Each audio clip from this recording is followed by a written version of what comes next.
Bien, vamos a partir por crear las dos bases de datos en el SQL. Vamos a ir al SQL efectivamente. En mi caso estoy utilizando el Azure Studio.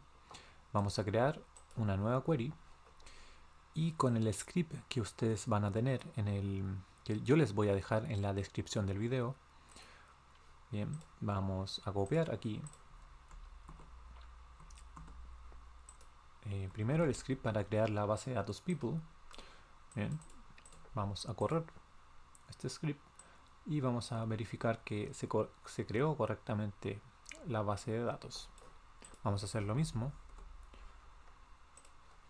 con la base de datos library. Vamos a copiar y vamos a pegar. Le damos en run y vemos que efectivamente se creó la base de datos. Bien, ahora vamos a ver un poco aquí en detalle.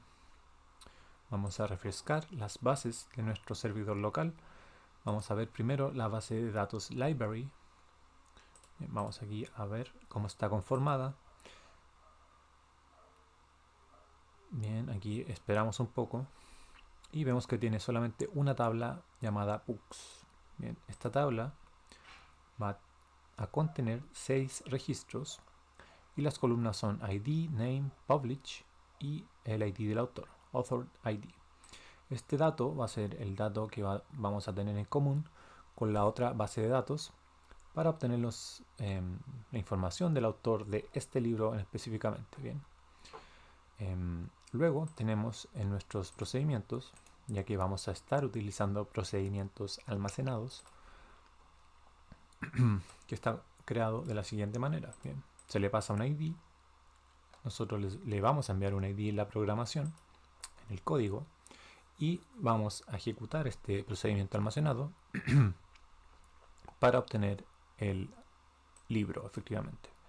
Luego tenemos la base de datos people, la cual también contiene una tabla y esta tabla contiene a su vez registros. Bien, vamos a ver los registros. Bien. También tiene 6 registros, cada uno corresponde a un autor y tiene el ID por el cual luego vamos a venir a obtener estos registros. Bien, tiene el ID, el nombre y la fecha de nacimiento. Ahora, con respecto a los procedimientos almacenados, también contiene un procedimiento el cual va a ser ejecutado a través del código, bien, con la ayuda del Dapper. Aquí se le va a pasar por parámetro entonces el ID del autor. En este caso no es un tipo de dato int, sino que es un unique identifier, o también conocido como GIT. Bien. Vamos a obtener el autor y con eso completaríamos toda la información necesaria para enviársela al cliente. Bien, entonces ya que tenemos nuestras bases creadas, lo que vamos a hacer ahora en el Visual Studio es crear nuestra solución para trabajar ya con nuestro proyecto Web API.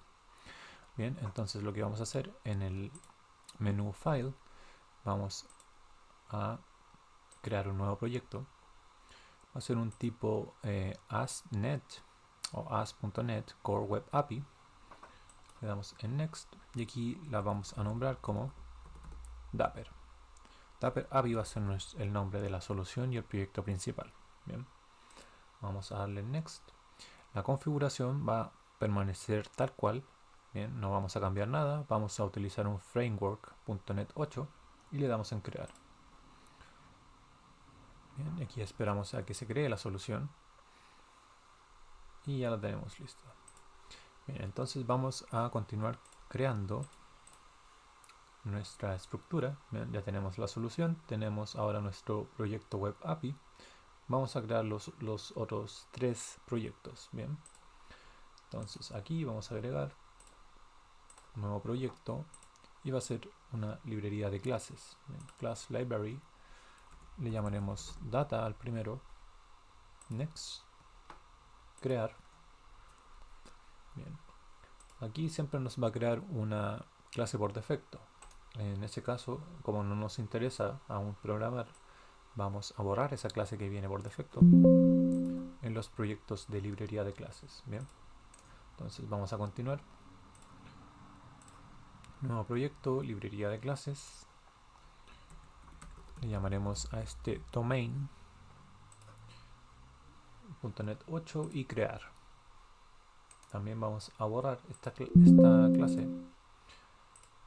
Y finalmente, el último proyecto.